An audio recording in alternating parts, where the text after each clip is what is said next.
Todos encontraram? 1 João, capítulo de número 2, versículo 13 até o versículo 17, está escrito assim: Pais, escrevo-vos porque conhecestes aquele que é desde o princípio. Jovens, escrevo-vos porque venceste o maligno. Eu vos escrevi, filhos, porque conhecestes o Pai. Eu vos escrevi, pais, porque já conhecestes aquele que é desde o princípio. Eu vos escrevi, jovens, porque sois fortes e a palavra de Deus está em vós, e já vencestes o maligno. Não ameis o mundo, nem o que no mundo há. Se alguém ama o mundo, o amor do Pai não está nele. Porque tudo o que há no mundo, a concupiscência da carne, a concupiscência dos olhos e a soberba da vida, não é do Pai, mas do mundo. E o mundo passa, e a sua concupiscência, mas aquele que faz a vontade de Deus permanece para sempre. Podeis assentar, meus irmãos, adorando e exaltando o nome do Senhor nosso Deus nesta noite. Meus irmãos, Deus tem colocado uma palavra em meu coração para ser ministrada nesta noite. Lembrando que nós estamos em um culto com a participação dos jovens, mas toda a igreja está nesta noite reunida para ouvir a palavra de Deus. Então esta mensagem não é somente direcionada aos jovens, esta mensagem é direcionada a todos nós que estamos com o coração aberto para ouvir a poderosa palavra de Deus. Quando nós olhamos esta carta, principalmente no seu capítulo de número 2, do versículo 13 até o versículo 17, nós vamos tirar algumas lições para a nossa caminhada espiritual. Quando o apóstolo João diz no capítulo 2, versículo 13, no meio do versículo ele diz aos jovens: Jovens, escrevo-vos porque venceste o maligno. Só que João viu que não ficou completo para que os jovens viessem entender como é que eles tinham vencido o maligno. Aí ele vai completar no versículo 14, também no meio do versículo: Eu vos escrevi, jovens, porque sois fortes, e a palavra de Deus está em vós, e já vencestes o maligno. Como é que os jovens da época, como é que os jovens de hoje, também de nossos dias atuais, vão vencer o maligno? Só pode vencer o maligno se a palavra de Deus estiver em vós, se a palavra de Deus estiver norteando as vossas vidas, se a palavra de Deus estiver guiando toda a sua trajetória. Ei, jovem que está me ouvindo nesta noite, se você quiser vencer o maligno, a palavra de Deus tem que estar em vós. E todos aqueles ao qual a palavra de Deus estiver nele ou nela, não é fraco, pelo contrário, vai ser forte. Por quê, pastor? Porque a palavra de Deus nos torna forte, a palavra de Deus nos torna vencedor, a palavra de Deus nos garante a vitória contra o nosso adversário, que todos os dias nos espreita.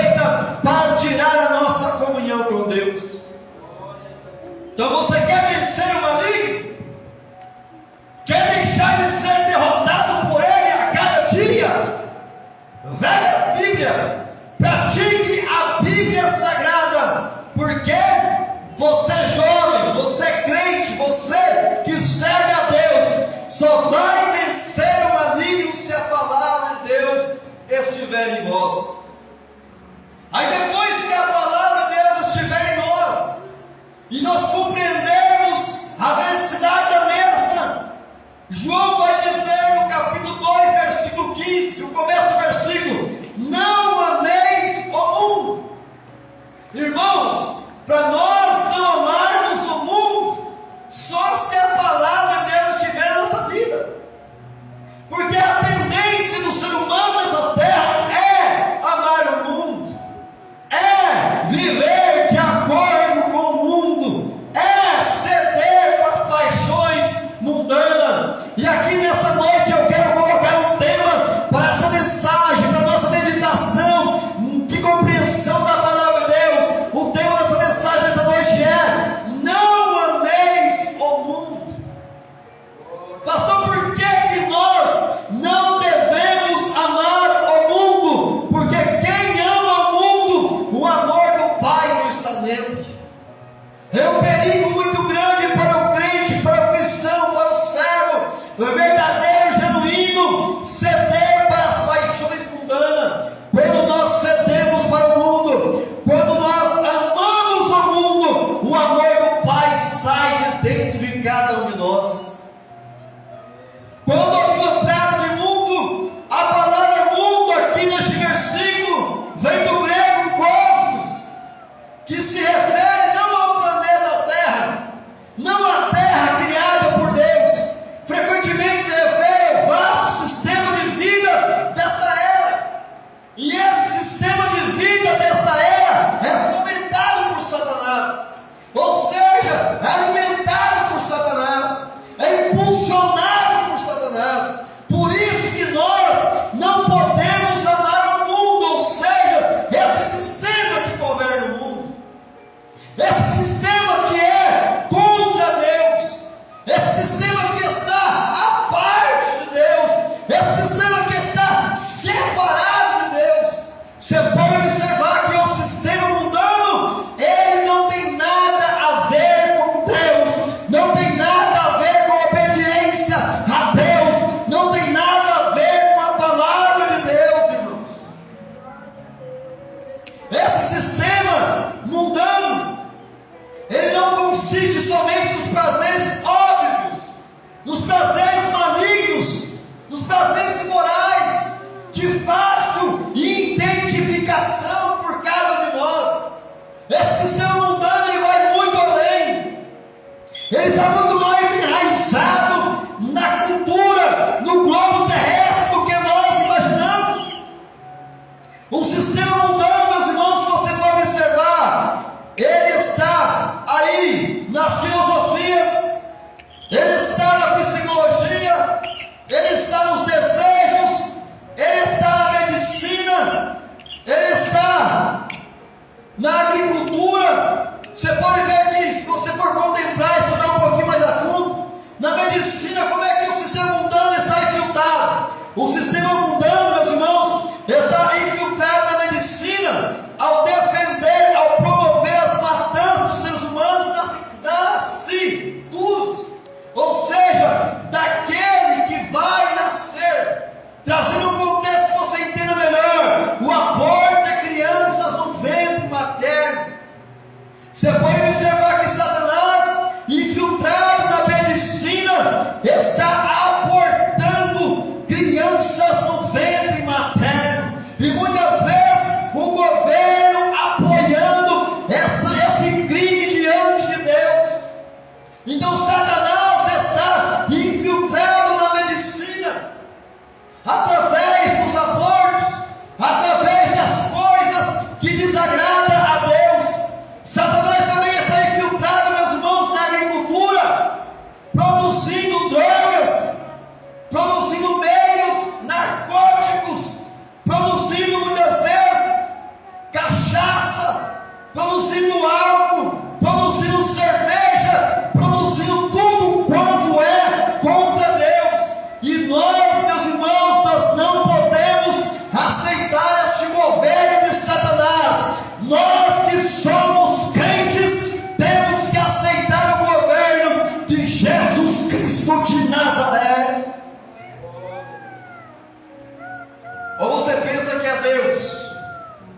está impulsionando a agricultura a produzir o álcool para a embriaguez humana.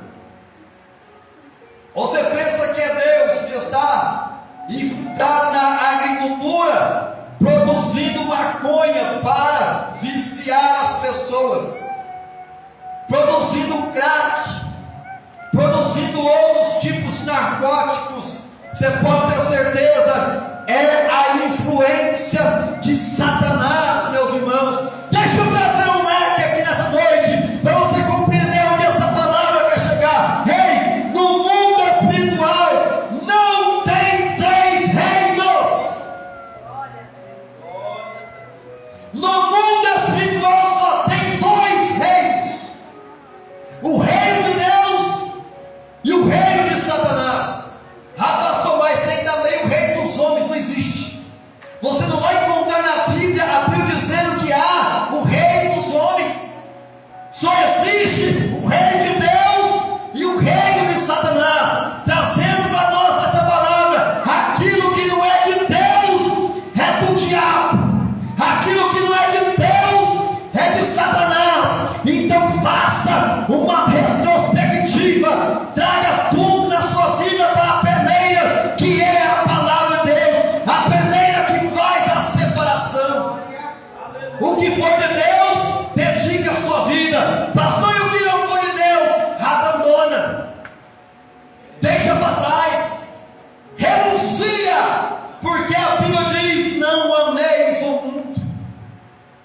Quando nós vamos olhar no contexto dessa palavra, o mundo é governado por Satanás. O sistema mundano é governado pelo inimigo, pelo adversário das nossas almas. Só que a igreja, eu e você, somos governados por Cristo Jesus, o nosso Senhor.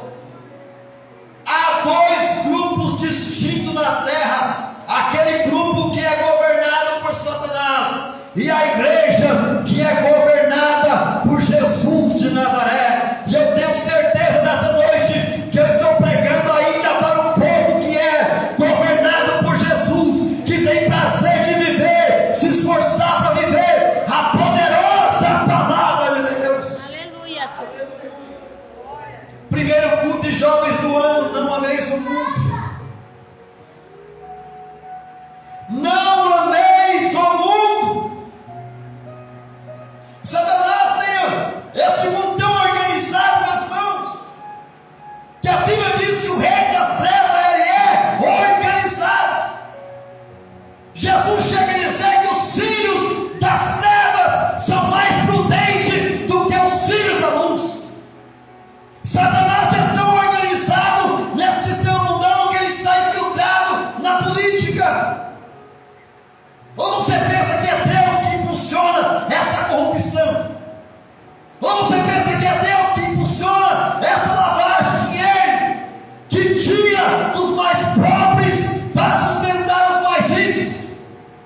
Aonde esse sistema político muitas vezes faz é tirar do mais pobre e deixar ele cada vez mais miserável.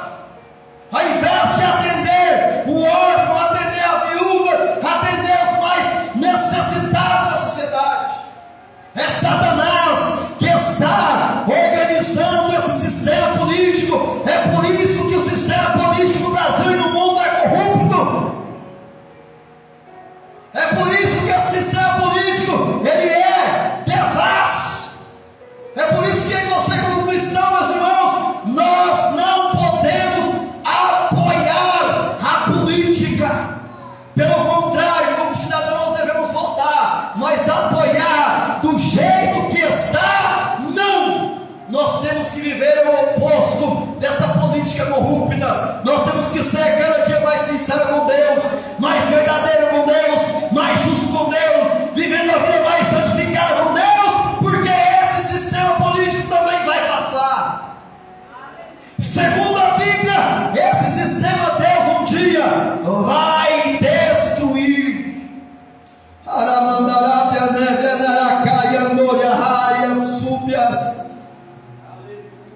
Pastor, aonde mais Satanás está infiltrado? Satanás também está infiltrado religiões que são hostis contra Deus e o seu povo. Todo tipo de religião que é hostil à palavra de Deus, que é hostil aos cristãos, esta religião não é de Deus, essa religião é de Satanás na terra.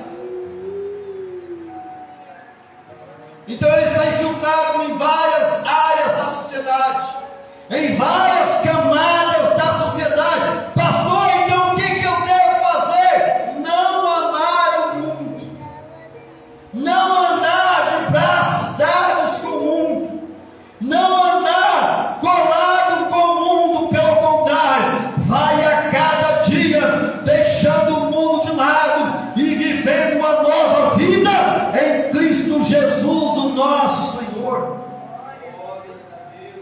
Não se esqueça, meus irmãos, que nós como cristãos, no mundo somos forasteiros, no mundo somos peregrinos.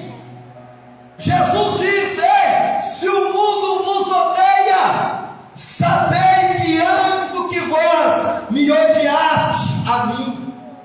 Jesus disse que Ele venceu o mundo, e nós, meus irmãos, pelo poder, pela graça do Espírito Santo, vamos vencer também. Quando nós olhamos o que significa amar o mundo, por que nós não podemos amar o mundo? Porque o amor ao mundo corrompe a nossa comunhão com Deus. Você pode ser o melhor crente, o melhor cristão que tiver na igreja, se vacilar e começar a ceder para o mundo, você vai perdendo gradativamente a sua comunhão com Deus.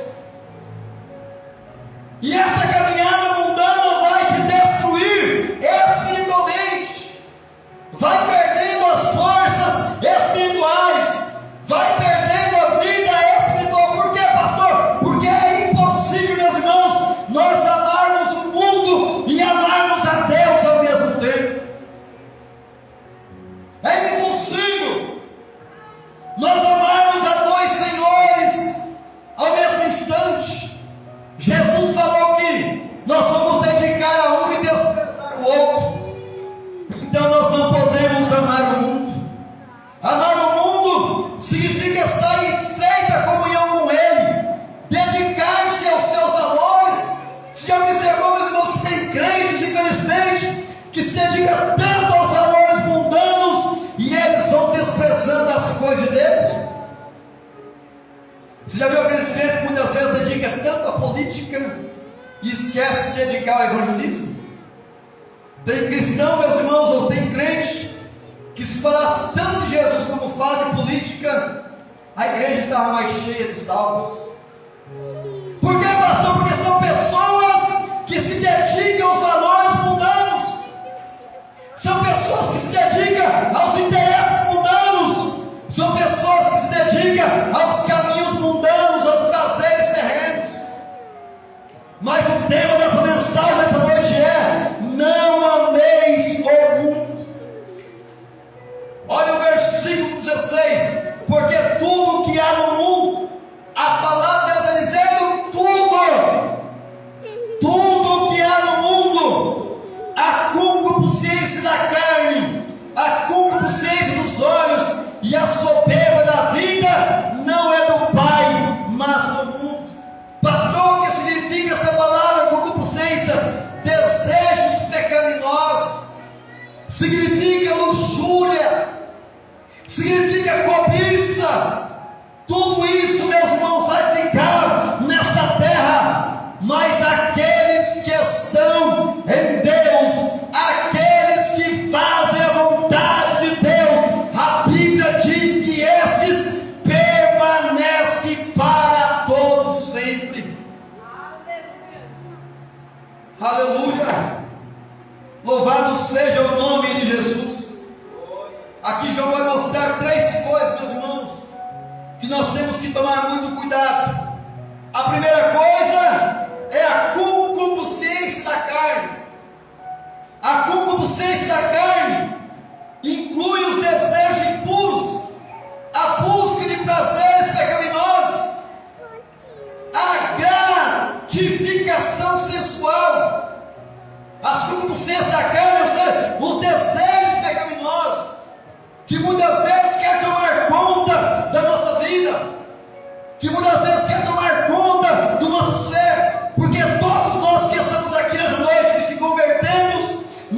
temos que tomar muito cuidado com o nosso velho homem.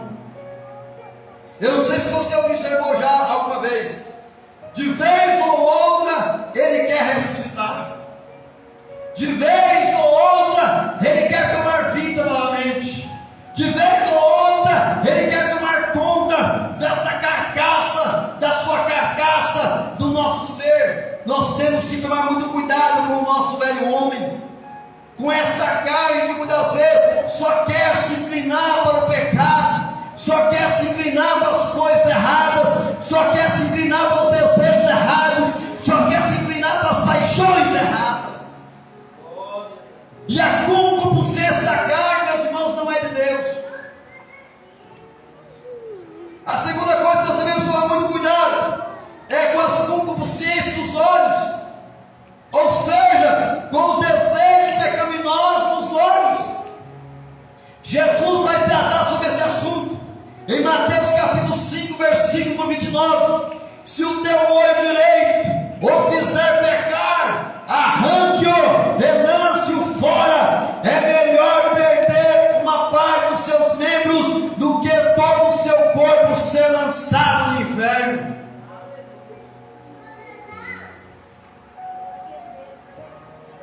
O que os nossos olhos, meus irmãos, estão olhando? Na onde nós estamos fixando os nossos olhares? O que está chamando a atenção dos nossos olhos? Se o teu olho te faz pecar, ou seja, se você não consegue controlar o seu olhar, se você não consegue controlar aquilo que você está vendo, arranca esse olho. Arranque esse olho que te faz pecar e lança para longe de você, porque é melhor você entrar no céu com um olho só do que todo o teu corpo ser lançado no inferno porque não conseguiu controlar o olhar.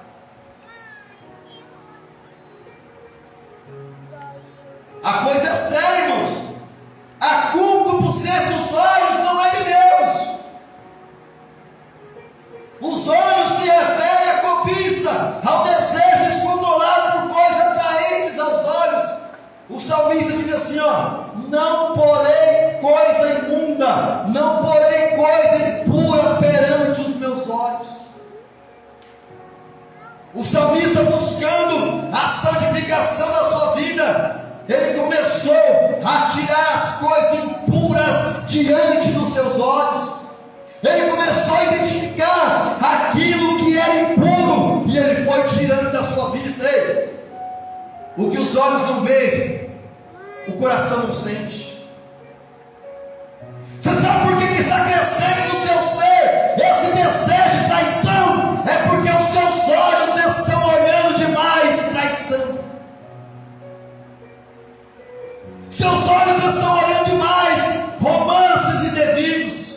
Cuidado com aquilo que você está vendo, porque os seus olhos podem te colocar no inferno e no lago de fogo.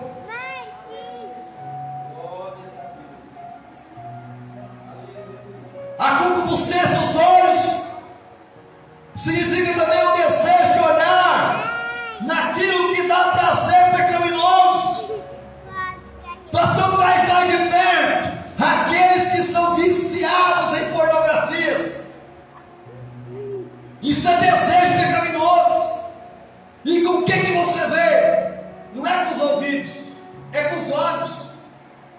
É por isso que muitas vezes, quando você está na escola, ou quando você está no seu trabalho, a sua mente é poluída, está sendo poluída pelos olhos, por aquilo que você está vivendo. Deixa eu dizer um negócio para nós essa noite, em nome de Jesus. Deus vai purificar o nosso olhar. Araparacaya, Andoria Rega na Caçúpia Novenai. Deus vai tirar diante dos nossos olhos as coisas imundas. Deus vai te dar força para você vencer a concupiscência dos olhos. A imoralidade que está muitas vezes no teatro, na televisão. A imoralidade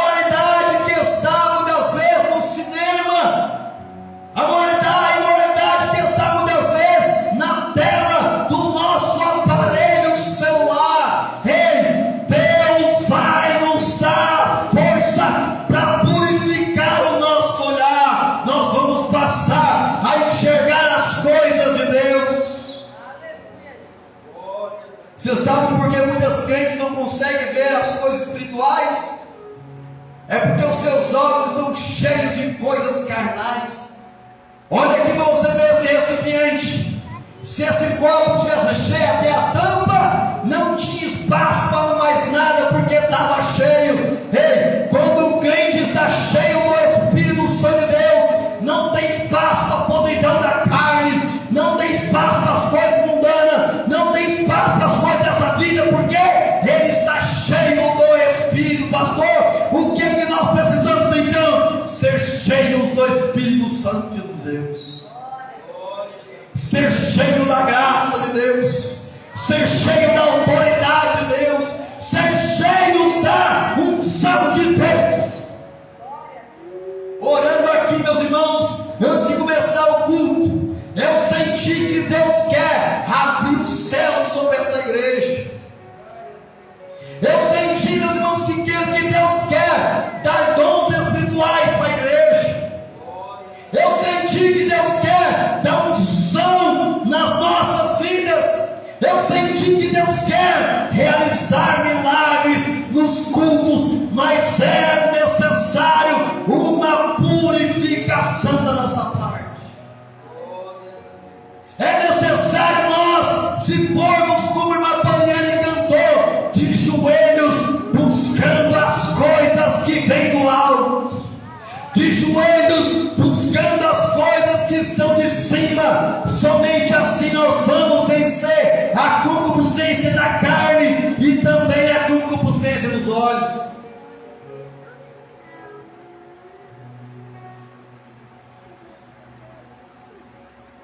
Terceira coisa que nós temos que tomar muito cuidado é com a soberba da vida, porque a soberba da vida, meus irmãos, também não vem de Deus. O que significa a soberba da vida? Significa aquele espírito de arrogância. É aquele homem, aquela mulher que muitas vezes não precisa da ajuda de Deus. Feliz é o homem, feliz é a mulher que é em tudo dependente de Deus. Jesus disse: bem-aventurados sois vós, os pobres de espírito. Quando eu e você somos pobres, significa que nós somos necessitados. Quanto mais somos necessitados, mais Deus nos dá. Mas aquele que tem soberbo na vida, ele é arrogante, é orgulhoso, é autossuficiente, se engana pensando que manda no seu nariz, se engana pensando que manda na sua vida. Se mandasse de verdade na sua vida, a morte não chegava na hora que ela queria. Ei, cai a ficha nessa noite. Você não se manda, nós não se mandamos, nós somos dependentes da misericórdia de Deus a cada dia. São as misericórdias de Deus, meus irmãos, a causa de nós não sermos consumidos. O arrogante não reconhece que Deus é o Senhor. Você viu muitas vezes aquela pessoa que vem para a igreja, mas nunca reconhece Jesus como Senhor? Ele ou ela tem Jesus como milagreiro, ele ou ela tem Jesus como Salvador, mas não tem Jesus como Senhor. Pastor, qual é a diferença? A diferença é que aquele que tem Jesus como seu Senhor, ele não manda na própria vida, quem manda é Jesus. Porque o Senhor manda e o servo obedece. O Senhor manda e o servo faz aquilo que lhe é ordenado. Mas o orgulhoso, meus irmãos, não se coloca debaixo da autoridade de Deus. O orgulhoso não se coloca debaixo do senhorio de Cristo. O orgulhoso procura exaltar-se a si mesmo, glorificar-se a si mesmo, promover a si mesmo. Você já viu muitas vezes que ele canta na igreja que tudo para ele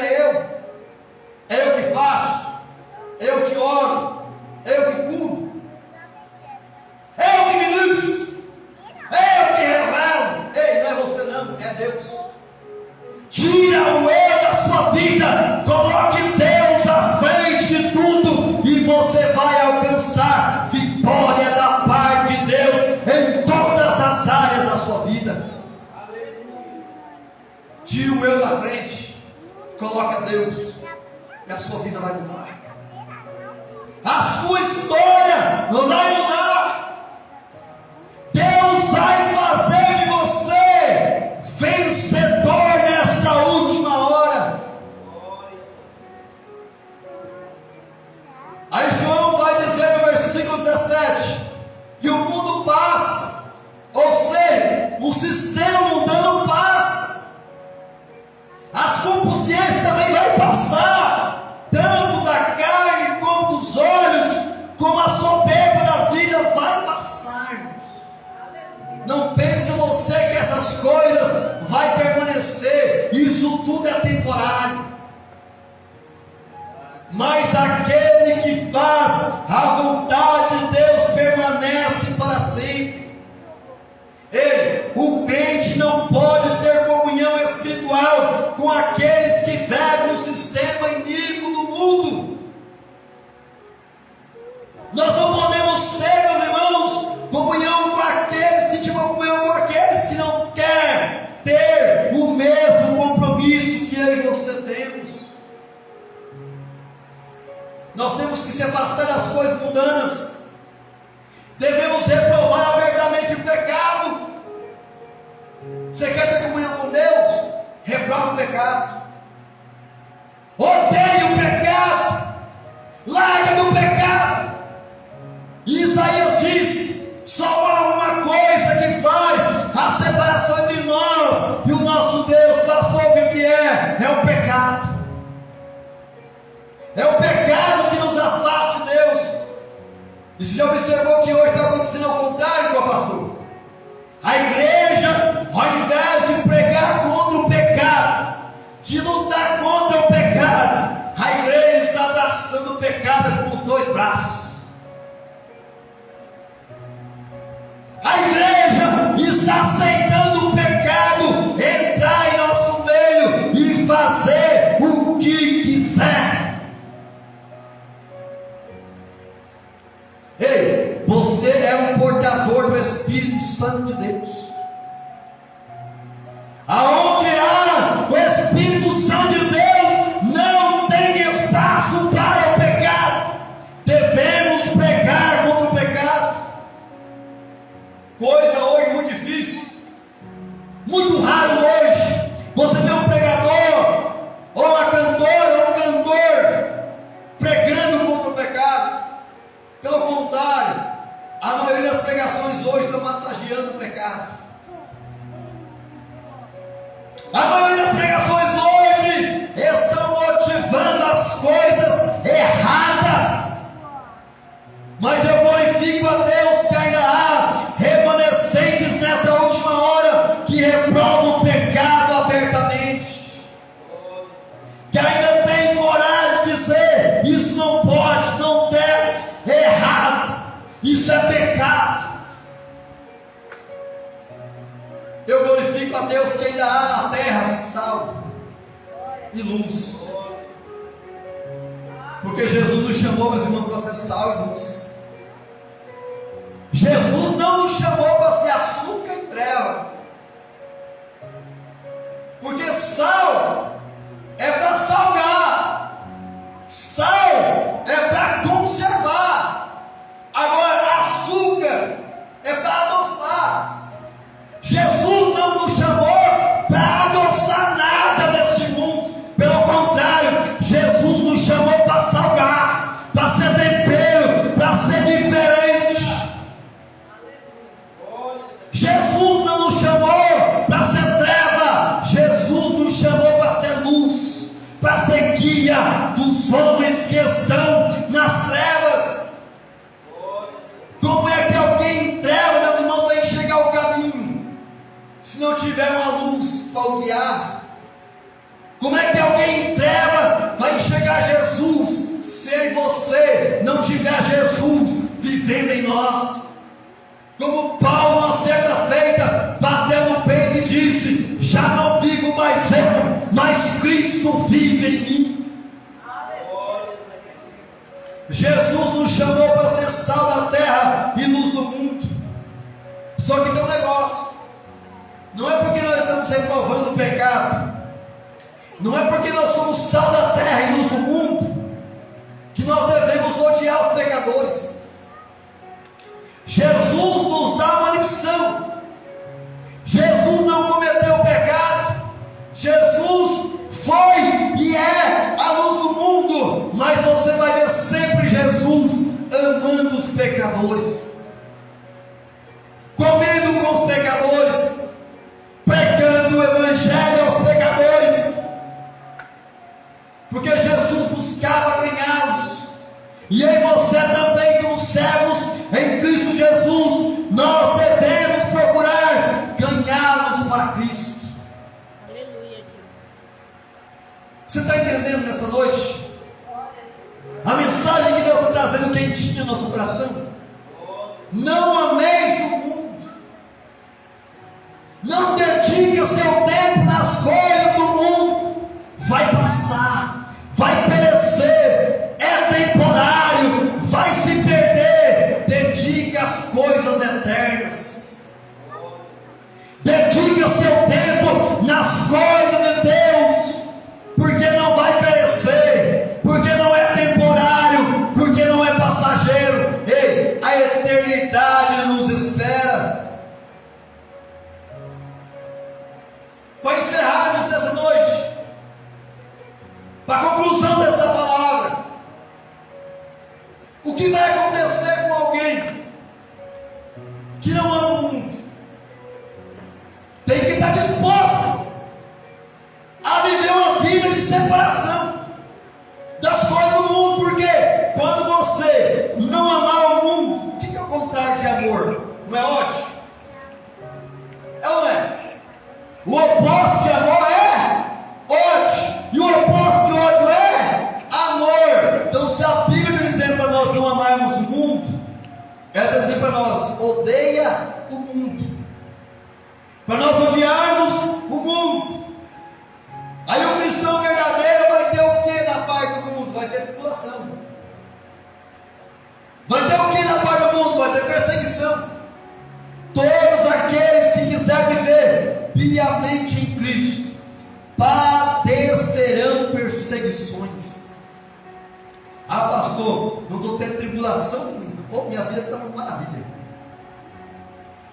Não estou tendo, pastor, perseguição nenhuma da parte do mundo. Ei, crente, toma cuidado, você já está fazendo parte dele.